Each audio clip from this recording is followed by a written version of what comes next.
Mbote batata ba mama bandeko esengo ya koyebaki.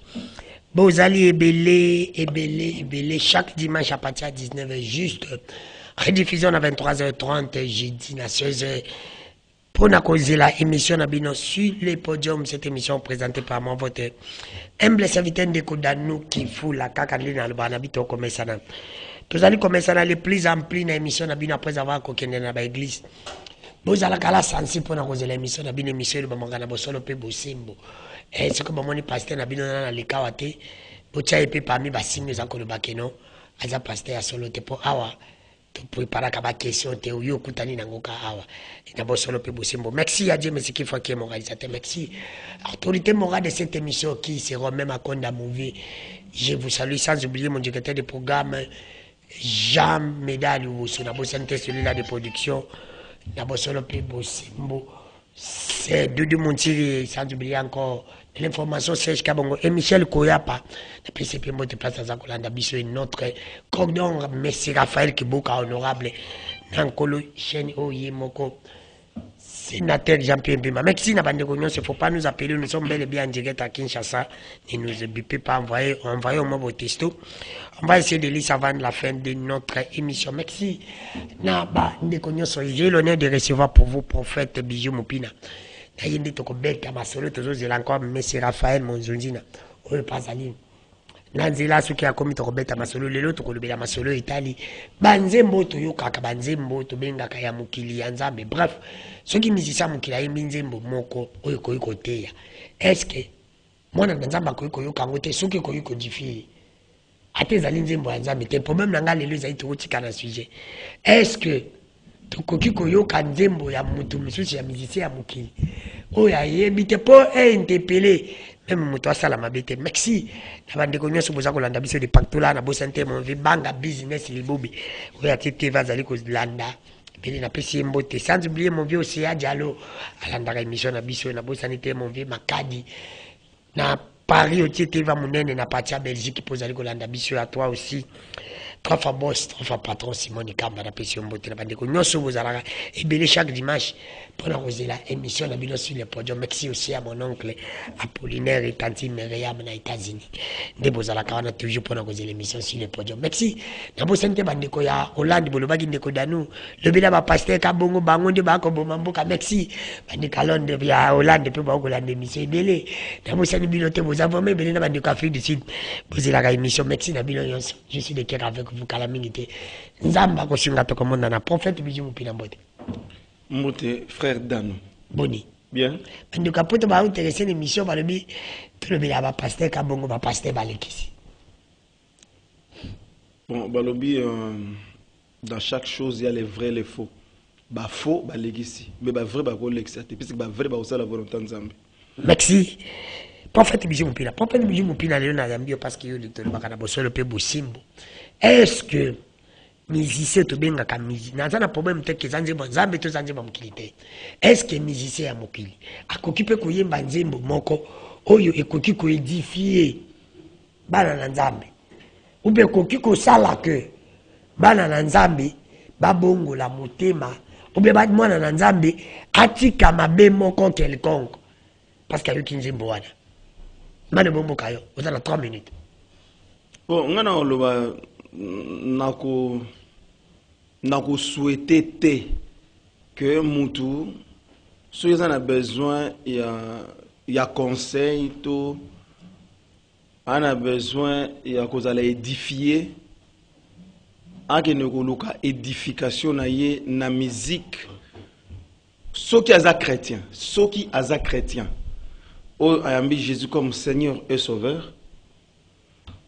Pour nangai na ko souhaiter te akende koluka édification azala édifier na musique o batu baza ko yemba yango ba bongola mitema te. Donc na musique ba bengi musique profane pour nanga na o conseiller yango te na batu baba chrétien bakende koluka édification na bango na batu oyo bazo yembela mokili bazo yemba pona gloire ya nzambe te ngana opesa bango conseil wana ba yoka bango te wana 1 2 Zela, avant que tout. Il faut nous répondre. Non, pas autant. Non, non. Pas autant, ne vous en faites. Prophète Bijou Moupira, ne vous en faites pas aux Aratana. Avant, nan, pour notre Kotango. Dieu merci qu'il faut. Si on peut balancer na banzimbo, ou yuza nango, il cause la malam mingi. Balancer ngai banzimbo, prophète balanda, nasima, tokuzunga. Si on peut dans nzimbo, mon ministère chrétien, mon, oyo, oko tchako balancer ngai. Ou bien ta banzimbo, tous anango balancer bisou.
Merci na bande nyonso di Pacto Bolandi. Prophète Bijou, vous avez 5 minutes. Na linga pour le bravo solo. Maintenant na changer question na ngai. Prophète Bijou, est-ce que nzembo wana?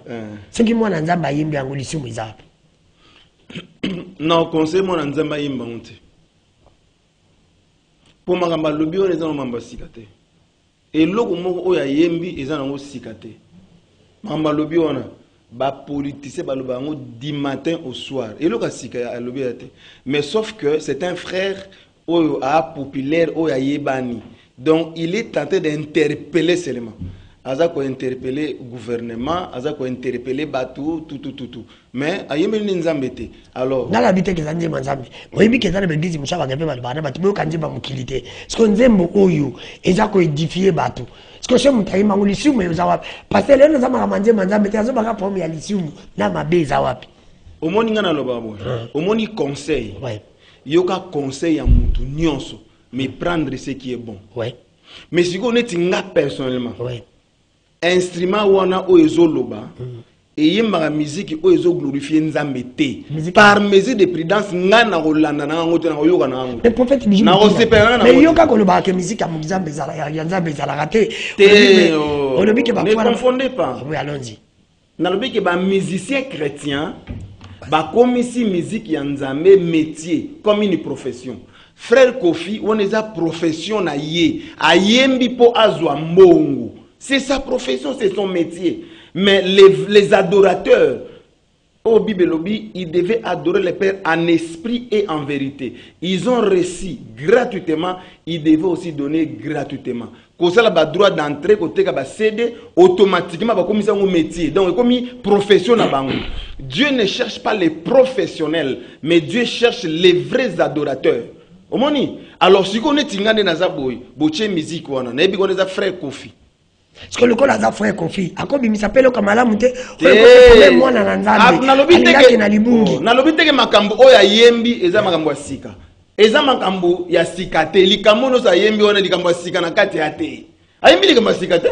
Ba politiser ba lobango du matin au soir. Mais siko ye comme aza musicien moko aza populaire aza bato ba yebiye, nde siko tanga zo yemba yango. Mais nga personne oyo na nga yete. Moi na nzambe soka yokanga c'est lisumba c'est mabi. Na lobi nga conseil na. Na lobi conseil nga na opia. Na opia conseil boy. So mutu ana besoin ya conseil atanga Bible. Na kati ya Bible ya tout. Na otina mutu po wona ezeni ti na exposer mutu. Po lelo yembeli nzembo wana za ko interpeller gouvernement, aza ko interpeller peuple congolais a telema. C'est une interpellation. Sikoyo banze muzwa oyemba makama oyemba ezana sens te ngana kese bolanda mutu boka makama nae non ngana zo réfléchir mais na ko na oisa batu te bayela nango te ngai personnellement ça va vrai chrétien bolanda na bino manzembo wana ti parce que makama zo loba neza ya sikate omoni so mutu na besoin ya conseil ayeba nini li esengele sala atanga Bible asimbala arozwa conseil Bible na nyoso so tu vas passer ba aventurier tout mais il y a des vrais et des faux. Les vrais pasteurs bappellent ça à vie. Au moment où nous avons vie, à transmettre des vie. Ceux qui frère fait na vie, à transmettre des vie. Bon, ceux qui ont vie, à transmettre nini. Et puis à part ça, nous avons beaucoup trop politique na kat. Il y a une chanson beaucoup trop politisée. Na yoka le yoka ndoko chango siko, mais tanazo yokango. Mais c'est beaucoup trop politisé. Pongo yoka, tu es avoué homme de Dibalanda, yon de vrai. Ngana ça la politique te moi je viens gagner les âmes pour Christ. Parce qu'un musicien profane a yemi makambu o eza ko interpeller gouvernement to batu ngana ezambo ke boyo kamo ten na olo bana batu boyo ka nzembo oyo eza ko kumisa nzambe nzembo oyo e ko pousser batu bazonga na bonne voie nati nzembo mission na niyo akoyimba na ko dans autant ba mission ata ata ba mission pour ni ngana osa pousser bango ata ngana pousser ya Jésus ngana timpika abone sana la plupart la mission do mona wana ba komisi déjà ba comme adoration profession na bango na tanga ba comme na bango ba sepela. Merci prophète Bijou Mopina l'homme de la vérité. Ah mboka Congo ma pasteur bozo ma Congo ma casse. Raphaël Monzonjina. Musicien Hollandais. Le grand Mavova. Le grand Mavova. Muta comme artiste. Artiste. Ezanini. Comme artiste Monzonzimbu. Monzonzimbu le grand Mavova muntu esuki wana. Merci le grand Mavova muntu. Hollandais nzembo ya frère Kofi comme dit pasteur prophète Bijou. Ce qu'on dit moyo to balancer penze mona aussi après ba osala biso si ce qu'on dit moyo ceux qui mutayembi ango dans le but que nzembo nzambo pas est-ce que ko interpeller mutu tepe anga sala mama bezongisi ube ko le bela mutu te que non vérité mo ezala bokiba ko iba mbonga l'état te bon en tout cas Nathalie nzembo wana nalandi yango Kofi aza mutu moko même na monde d'église. Si on y est Kofi, on a monté à Mabé. Kofi éduque. Kofi apporte. Kofi investit. Kofi réduit le chômage. Kofi à terre. En tout cas, il faut vraiment monter à Mabé. Pourquoi? Parce que au moins, la musique, on a des bêta. Ils ont un conseil au leka au babeta. La musique, il y a des et bon, on va rapi. Instrument bazolo ba dora kanzambe ba yebsanga kombo ya mbonda nzambe ni parce que le tam tam c'est un instrument fabriqué par un homme C'est un moyen de communication, vrai ou faux? On nzamba sala po ba adorer ça. Donc mon église y a mabunge belé. Donc normalement ba débat na l'église na ko sala rangote. Tu veux la musique nous pas. Na zo la musique kasi musique po Koffi Olomide c'est un artiste qui éduque. Azo pe ça ba conseil belé à travers ba chanson na. Soki Koffi Olomide alongwa ina ndako net ba tunyoso abikaka Yesu Masiya nga Koffi na lobisa isa wana nenze manzambe po Koffi abetaka musique wante mais lola Koffi azobetaka ba musique oyo ba bengi yango musique ya Satan tolo bateki ya moki ya Satan parce que le monde appartient à Satan botanga la Bible bien balobi ke na mokilo oyo nzambe abenganaki Satan pese mokilo donc nedoza na biso na bango bato basambelaka tovana mokila Satan batika la bango kosa wana place wana église ezo mema bato na erreur rebelle na senga nzembo ba balancer peut-être nzembo non non il n'y a pas de problème yo zo commenter parce que na biso batya nzembo politique te na mission na nga non o nzembo na yo batie nzembo na yo kaka pona koloba ozo analyser ozo risquer te fallait pas batya ngo ngana pese nzembo so aketia mususu allons-y nous sommes en direct bato ba olanda biso yo commenter par rapport à nzembo mususu par rapport te parce que bazo luka nzembo na ose monanité tu es venu arrêter faut supporter non commenter nzembo ngana pese yo ko commenter nzembo zani nzembo akofia za bien. Si tu ne t'occupes pas de la politique s'occupera de toi. Ce que net bino bozawana, net yoza. Est-ce qu'on yemba nzembo mote édifier peut quand même mutu? Loko yemba nzembo nzambi te nzambi pe akoyemi eko chak oyemi nzembo mutalinga yiba yoki nzembo no pe atiki ko yibate. Nalobi yango biso to yemba nzembo ya nzambe zani. Kaka soko yembi uteka ko nzambe babengo ko nzambe. Babengo nzembo nzambe. Yo nzembo nzambe yani. Toi tu crois que la chanson de Dieu ça vient de Dieu lui-même? Yo kotangela un instrument nzamba no beta la musique nana mona nzamba biso batera biso to ndimaka na biso kaka po vérité ngo to mona raté personne ne connaît Dieu personne n'a jamais vu Dieu personne ne verra Dieu bon alors nga epesa nga passe na motema ba débat bo nga na sala ngote pour na bani musique sika hein nana besoin rien na musique nana besoin na bimsamayelo yanga j'ai dit que les gens à travers mes chansons. Mais c'est ça, bon. c'est là où laisse-moi terminer ma phrase. Oui, laisse-moi terminer ma phrase. Na osala musique boye na tei bana, na tei nyoso na yembi na yembi. Koffi sera beti bongo, ake une église apesi mabonza bazui. Mais ba beki sabatu na bango, ba yemba nzemba profiter. Le prophète dit clairement que batune ba yemba ngote. Mais ceux qui confient na mabonza na église bazo. Merci, Raphaël Mouzozina. Donc, ça passe trop. Merci, Dieu merci qu'il faut le candidat pour Raphaël Mouzozina, ou Yazako Senga, Nazon il a non prophète Bijou Mpina. Prophète Bijou Mpina. Ndeko, alobe le comment il a très capital. Ngala linga pour le la vérité. Mais alobi que frère confie yo bengi frère. Adape na pasteur na yi. Nzembo na bino mozoboya. Mais so ki ba teki nzembo, batu basombi yango, ba ye na dim.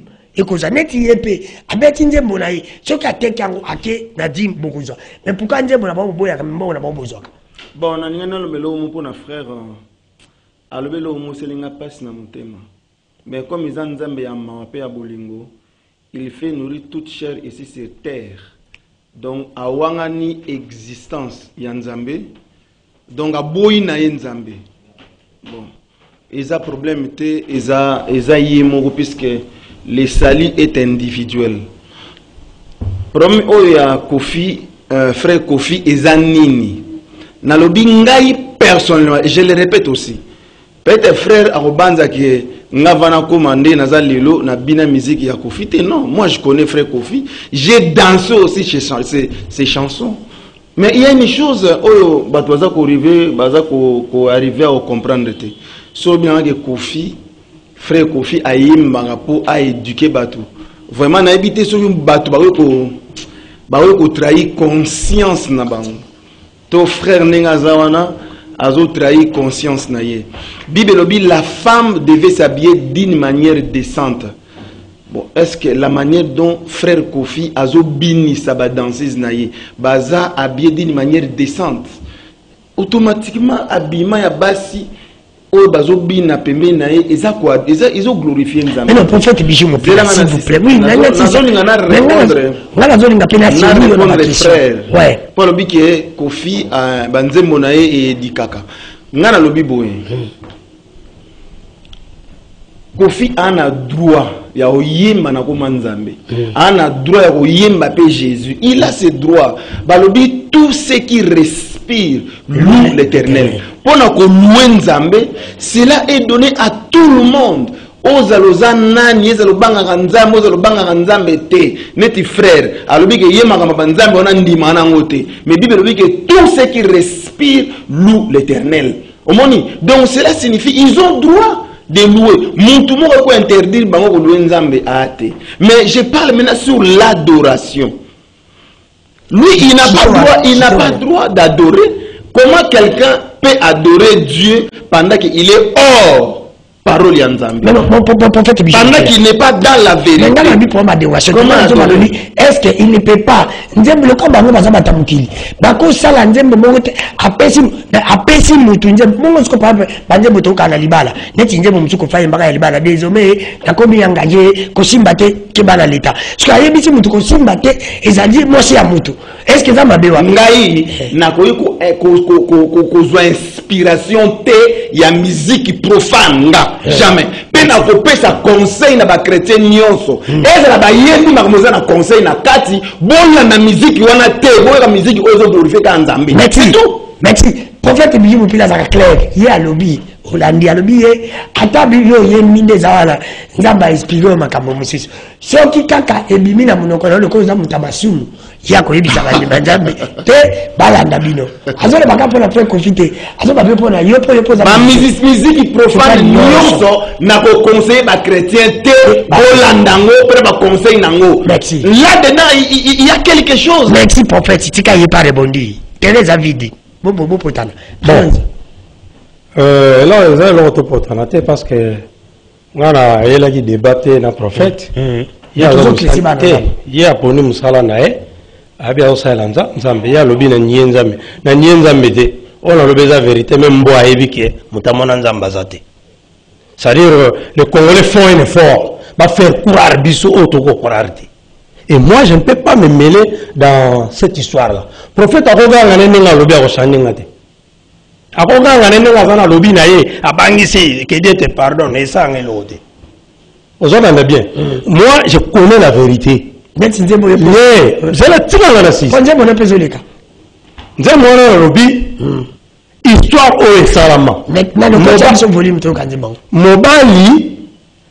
Abali mwasi petite sœur ya mwasi akoko sunga yane na libala mwasa isi mobali toke l'église mobali aboyi mwasa zonga bakuti mobali na mbetu na leki na mwasi nabi mwasa bien toka na mobala te ça c'est une histoire que j'ai vécu abi na mobala te on a moni lelo chéri aussi leki nanga innocente ayeke no kosunga na wale c'est une histoire qui fait mal au cœur yebisanga heureusement ata prophète alobi na eke akoyebisa bandimine boye baza bato na ete na nsima baolanda biso alobi na ye oui baolanda biso parce que musique na biso prophète aosala erreur musique na biso moto nyonso alinga yango parce que musique oyobenga chrétienne eza musique oyo oyo bafanatique ya Christ. Or tout le monde n'est pas fanatique de Christ. C'est musique chrétienne vient de Christ. Tout le monde n'est pas fanatique de Christ. Mais biso nous tout est dans la famille chrétienne. Mais toujours qu'on a dit. Et il y a un sepela aux osala musala na yo. Mutu avani pauvre parce que y a mon arane Nzambe, aba na onyo musala na yo se pesa. Comme il musala on est musala. Biso, eza musala. Bango pe ba eza musala. On passe à des métiers là. Non, bango pe ba eza musala. Ils gagnent l'argent. Qui vous dit que l'église ne gagne pas? Ils gagnent l'argent. Les gens sont qui l'église et nous verrons na kunezani. C'est comme Nzambe na ezalité ya mutako. Nzambe na ezalité, les kutu maté ebele na Bible. Parce que Zali, oui, faut pas rigoler, parce que c'est un fait réel. Quelque chose s'est réalisé. Ngana lobana moi sinango.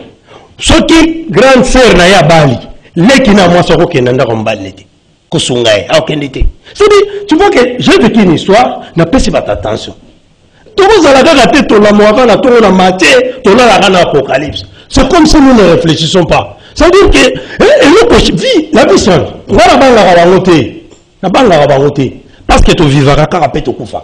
Ata gangi à lobby, ozo nienza me la robanga te pour na ebike, souka na ngana liwa. Mais il faut améliorer les histoires. Le monde évolue. tout coup ça va tout na ba biloko moko boy ya cc olobi biso to beta musique profane profane veut dire manque de connaissance dans tel domaine bien na beta musique profane moi je connais ce que j'ai fait je connais la kidam c'est quoi je connais les tam-tam c'est quoi je suis profane en quoi celui on est lobeli mutu reçoit le passe on est le maçon répétez on est le maçon azambele masato na mutu a mes attention non on va corps médical. Cela veut dire que le maçon est profane dans le monde médical. C'est ça le mot profane. Mais, il y a pas ça. Église, c'est un terme, et même une faiblesse. Alors, ce qu'on a forté, qu'on a peine esclave l'église. Ce qu'on a dit, monsieur le prophète Landagaï, MC c'est pas Nangaï, prophète Abouya quand même un musicien chrétien. Le musicien chrétien, on a appelé Bazan Nzambe, te pour mater à la bango, et ma banzembo na bango, Yanzamba Malamu, ils ont la caronate. Prophète Aaron n'y est pas tout. Prophète face à Moussana Rotéa, Nazo Ipsaï. Aaron n'y est pas tout. Pour Baza Batunaïté. Les abattus une église na volonté na bango. Merci. Aaron n'y est pas tout. Merci, Dieu merci qu'il faut balancer Mission Zimboana de 1 minute. Tout ça volume, tout là, pendant que le prophète Bijou Moupina a réagi. Dans la ligne, pas de barala bossel au peu possible. Il m'a dit frère Kofi. Ah, frère Kofi, il m'a dit prophète Aboya. Tout là, Talon Zembo, prophète Alanda Moukier, merci m'a réagi. Manungema, Google, Mujima Google, Manungayo, Manungema, Mama, Google, Mujima Google, da. I am passing, oh, RD Congo, Kadimini, oh, ma, Akobalate, on a money, loyo, Jerazila Kinanga, Innocente, Kina, Kosunanga, Nawale, Nakatanako. Oli conjugale, on passé, allez doubler. Ma balaya, ça c'est un sensi faminanga, à ta jige, à kota boulou. Alinga katana ebisa papa tokende ndoka nzambe. Ma balaya, aboyina ye. Alinga katana ebisa matanga ezana kapya tokende. Ma balaya, aboyina ye. Nyasa wana kakapona elengia bote alekinanga. Tata oyo, azane ndoki. Nyasa wana kakapona elengia bote alekinanga. Ma balaya, azane soro. Manungama, oh manunge, Googaleda, Googaleda, papa c'est, oh papa c'est direct, il a été en direct. Oh daddy, oh quoi moi si, bati mingi, oh man, Abaloyo, azanendoki, mawa minge,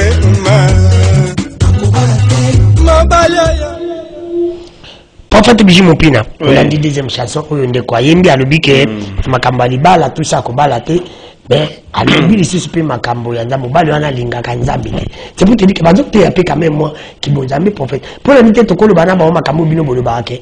Pour la na Makambo ngala zolu ba me bola ndonga na sala kate ba pasteur bili ba lo bango. Ko la na pe ma lo monsieur ba lobi mais vide bango qui pété. Mais ba yembi pe Makambo malam. Bon, na lobi boy, on a répété.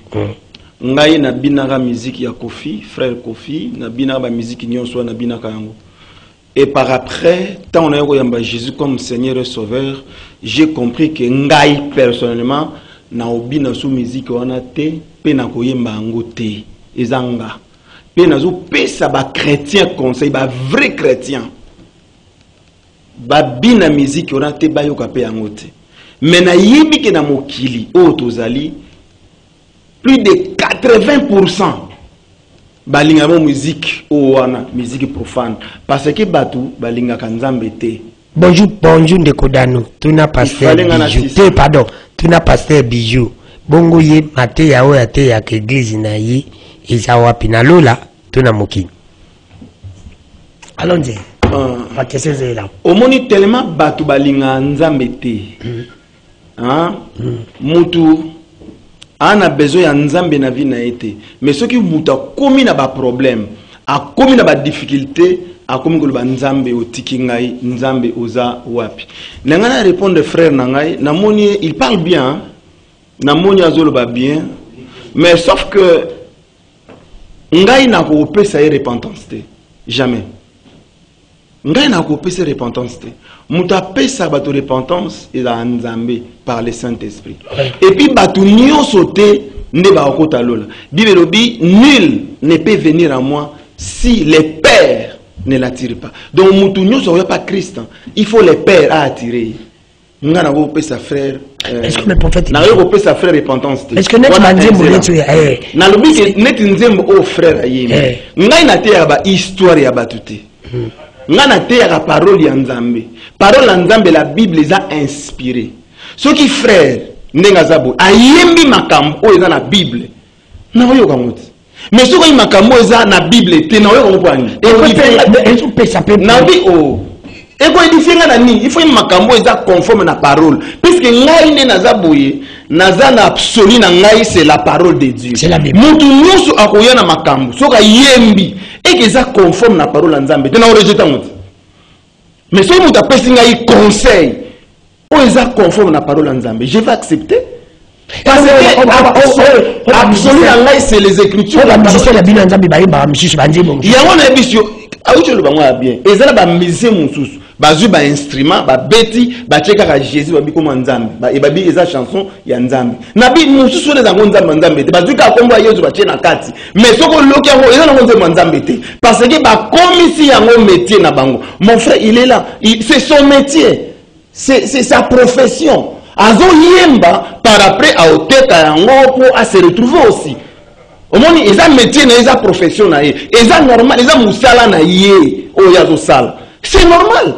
So ya sepe la sala ngo, ils ont normal, na na pekisiete et puis na ko pe ko pekisiete, j'ai pas ce droit là. Mais moi je devais prêcher la parole pour que les gens se répandent. Je vais prêcher la bonne parole pour former Batu pour base à la prêt pour l'enlèvement parce que moi je crois qu'après la mort, la vie continue parce que la Bible dit il est réservé aux hommes de mourir une seule fois, après quoi vient le jugement. Ce qui mutu ayebika okufa, si manaï encore une autre place, ou alors en enfer ou au paradis, mais moi je sais et je veux aller au paradis puisque l'enfer existe.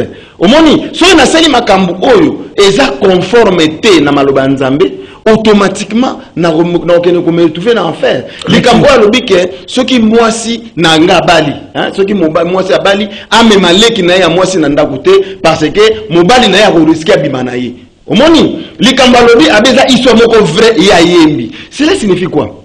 Ndai na ko accepter ngote. Les tinga personne na ko accepter ngote. Mais quand quelqu'un est chrétien, ceux qui azobanga Nzambe, azako obéir na parole Nzambe, akobimana leki ya moi si na epo na nini.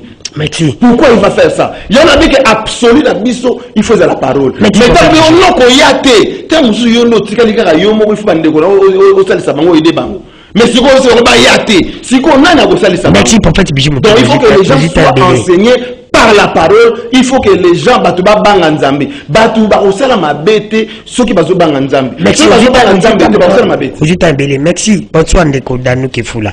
Prophète azali koloba malamu mais ayebaka ke ba musicien ezali musala na bango ka bango pe nzamba ko utiliser bango pour bandeko babongola mutema.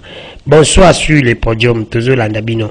Pasteur tulingaka yime atika lelo abeti mabipo musicien pe aza mutu akoki koyemba pour mutu musu abongola mutema. Bon na kotanga ba tester zokoya. Pasteur zoka ba question ba tester na.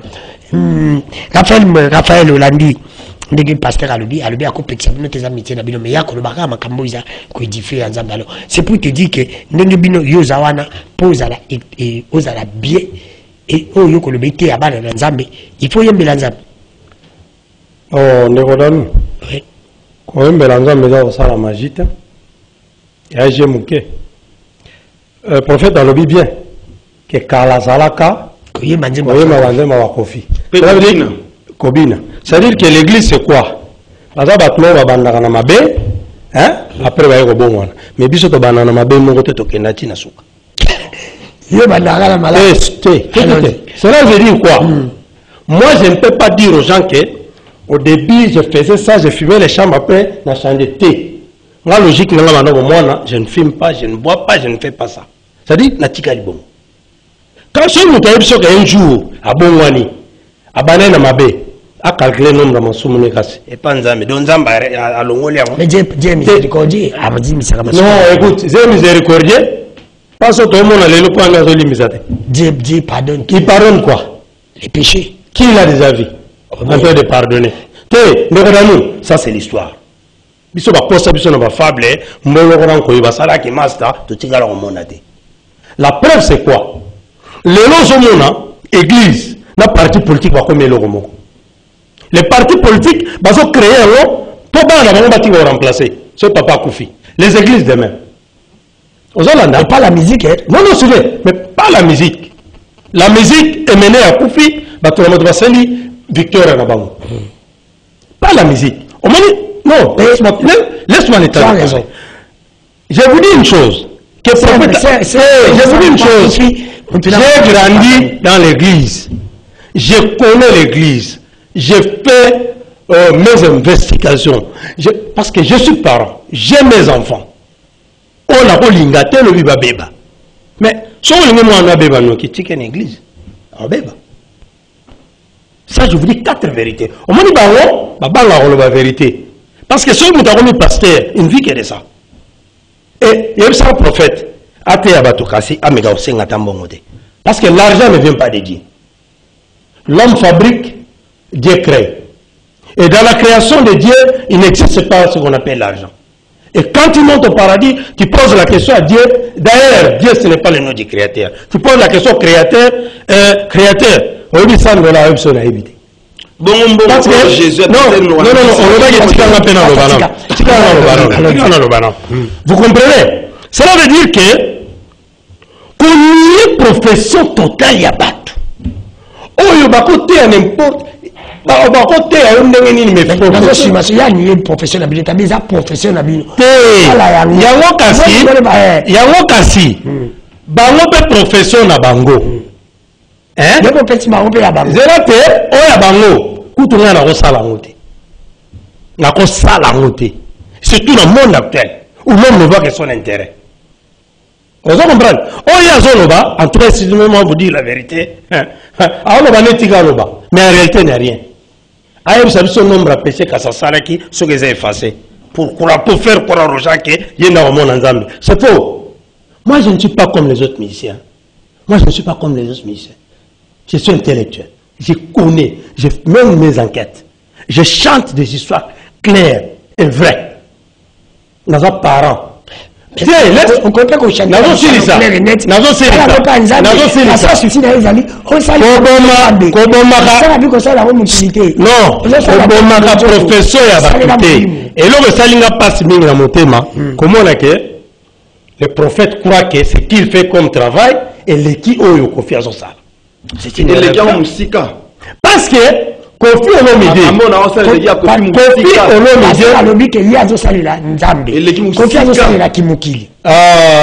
Laisse-moi vous poser une question. Dans la Bible est bien. Nous avons appelé ça Mokile Bana. Est-ce que dans la Bible? Nous avons appelé ça Mokile Bana. Non, non, répondez. Appelez ça, on pas Satan. Et pas Satan. Soyons mon wapi. Le papa Kabeli, papa Kabeli grand frère, le papa Bovana c'est ma grand frère. Moi je suis un grand frère. Merci. D'attendre pas quelques questions. Bonsoir Ndeko Danou Kefula. Yebisa frère wana Suki alingi asalila kaka Nzambi mais nzembo na ye eza bien menal Nzambe akoyoka ngote. Bonsoir sur le podium to lingi ba émission ya boy. Ndeko Danou, tout na biso pasteur. Mais pour nani natuna ida question babo ya kabanzimba mukili mais bazwaka bambongo ya ba musicien pe ba musicien yango ya mukili babwaka kabangu mabanga oui parce que ya solo ana raison très bien de kolanga tini palota o signer de comment tinda ka testo mo signer parce que c'est babwaka bino mabanga siko libango ya mukili de répondez tu vois il y a les gens qui sont intelligents qui ne suivent allons-y tala naina le baboué Nazo c'est pas un frère parce qu'il parle bien. Non, il parle bien. Ah, le va bien. Mais sauf que Ayebine Mamanzambete. yango azoloba bonga bi afana na église ayebi vérité. Ayebi vérité te. Vérité c'est qui? Vérité c'est Jésus. Si il connaissait la vérité, il allait chanter pour Jésus. Alingara yemba te ba histoire azo yemba bozo bango te. Omoni bato bazo confondre vérité na réalité. Lui il est en train de chanter la réalité. Azo chanter makabo bato bazo vivre bato bazo vivre yembi ango. Mais azo yemba vérité te. Vérité est en réalité te. Vérité dans la vérité, vérité en la foi. Et puis vérité amène la vie. Mais réalité est en la foi te, réalité et même à vie te. C'est la différence. Mon frère, ngai na yaka a te pona mi lobelela. Mais naza ko expliquer que au yebi yango Bible lobi que le diable sait que Dieu existe et il tremble. Mokili eza dominé na diable mais eza dirigé par Satan. Lelo o ceux qui frère ko fait ça ba problème. Ata ba tout ba musicien profane, ceux qui baza na ba problème, au moment ba kimanga na ba église. Ba luka ba pasteur. Cela signifie quoi? Musala onga na osala et l'équipe musala ya Kofi fois 1 million de millions de fois. Parce que ceux qui frère Kofi en a besoin ya nzambe ya solo, il allait chez atanga ite makoluka ba pasteur.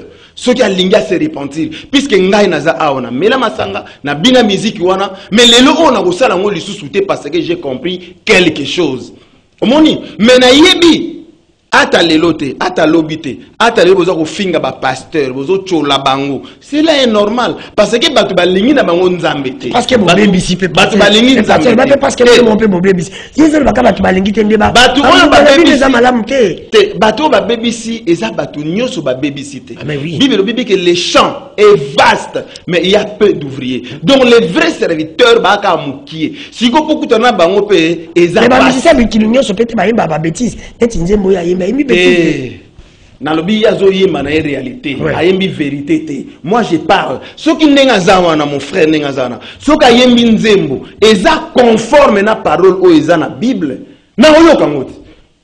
Mais ce qui ayembi nzembo o eza conforme na parole te na oyoka ngoti puisque absolu danga c'est la Bible. Si ko mutu nyonso oyo ko yemba nzembo o eza conforme na parole ya Nzambe na oyoka.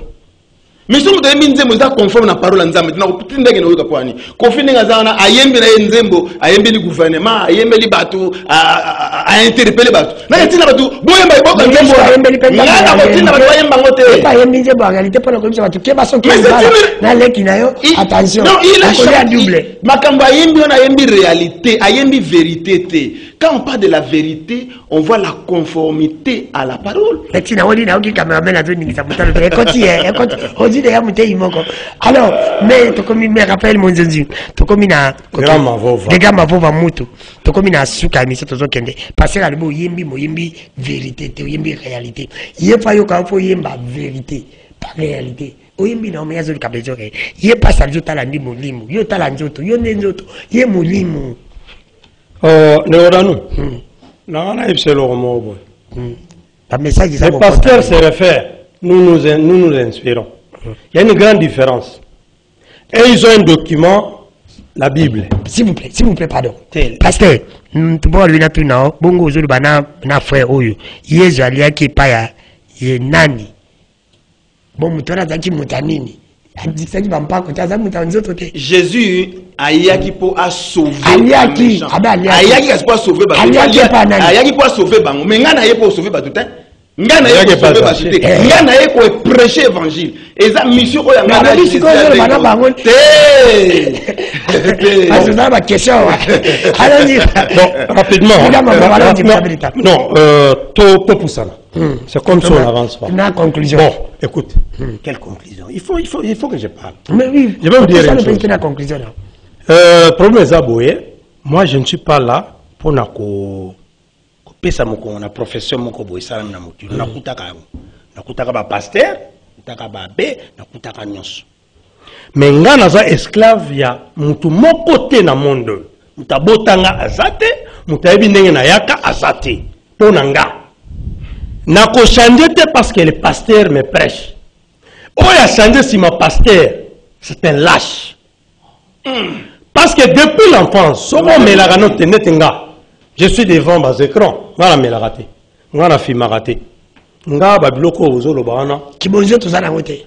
na fimagate na melagate je suis au monde na tuni na fimagate na melagate yo teno tuna ngelo na ngelo mana batuke na bongo le motema pona tigome bon songi eza na tina mokote bon pas mission non waneza biloko tokuta na mokile sala makabongo ekosila kapete songi kozala kaka mbokile kozala kaka maomno so kozala kaka mais na ndalo baboye ba pasteur ba sala musala na bango.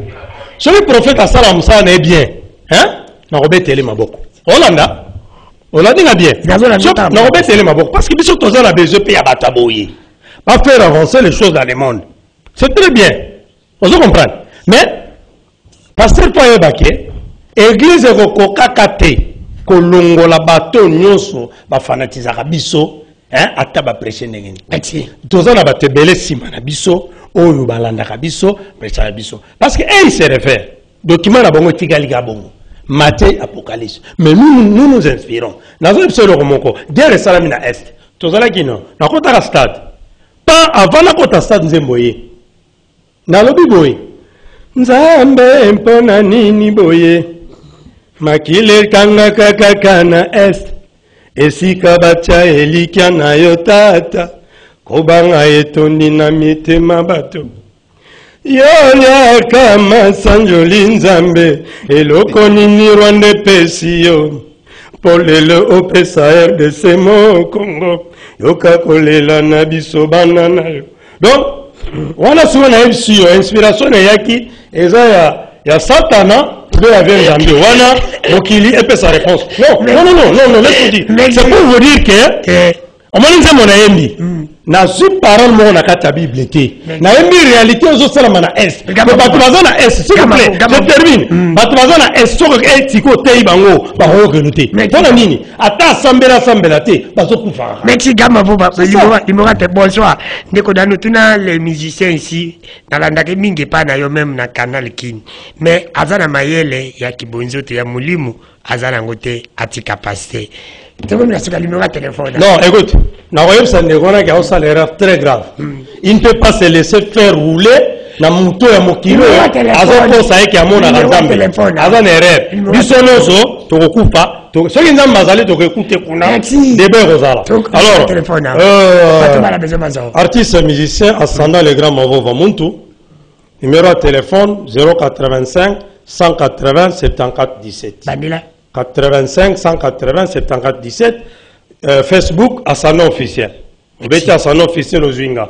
Na YouTube, nzembele ki on a vraiment ezanzembo na bédication ebele boko ta YouTube obeti Raphaël Munzonzimbu sur YouTube bokozwanga le grand mavo vaza pona bino akobeta ka pona bino ngona osa bino nzembo ya bana S ne bazo milela eza penze mavien zambio to kumise kaka esa elo wote Prophète Bijou Bila.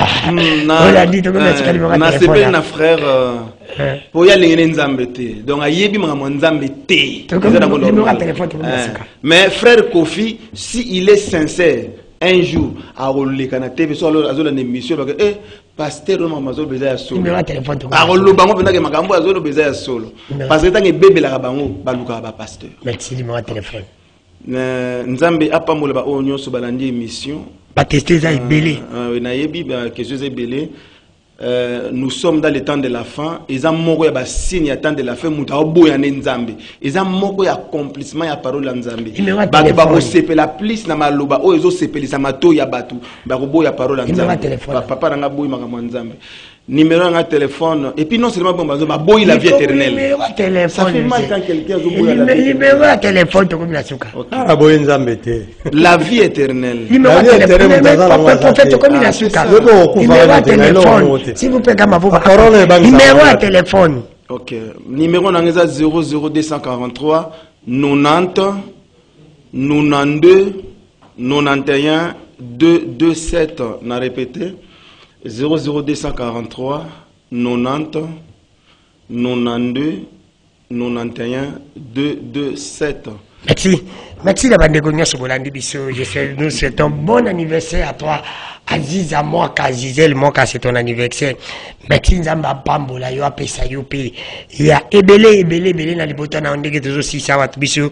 Tokolia na biso ngulu pe tokomela. Est-ce que ça ya batamukili to eza Nzambe. Merci à toi Gisèle Moka, bon anniversaire Nzambe ya Pambola yo. Aziza Moka, ezali koyinda kuna na famille Moka. Dengule tumbami déjà et que ça la malamu pona biso batamukili ndi barolia bongo na lola tokolia mkoloni. Merci Anabino nyos fande ko beaucoup là biso de partout. Merci à mon réalisateur Dieu merci qui fait merci équipe technique Mobimba. Merci à mon directeur de programme Romain Makonda. Merci à notre coordonnateur Raphaël Kibuka. Merci na bande ko nyos na aussi cette émission mokola Léon na lobi boy bande ko ngana bosolo pe bosimbo na muto ya alambi biloko na mutu ya tilio na misa ole na na ido na nzale sila na mutu ya lambi biloko na mutu ya iko se ati ko tia biloko na misa ole nani aido nzala sila pena ko silisa isusu bande ko na ngai boyi ba eloko moko oyo to lo baka honnêteté ou bien to lo baka sérieux ibaki za très fragile neti mona muke bébé soka boti alingaka te bosimba simba iso tiki ya kobukana eza neti honnêteté neti sérieux neti confiance. Ils sont très fragiles. Si vous savez qu'il y a un peu de confiance, c'est pas non. Alors que l'ingaraté, vous savez qu'il y a pas bateau pour avoir un de confiance, c'est pas non. N'est-ce pas? Alors que ça n'a pas pena. Moi, on a serré tes bâtis là, on m'a cassé. Bye. Bisous, on se bat dans le kitambo. Tout content d'anniversaire.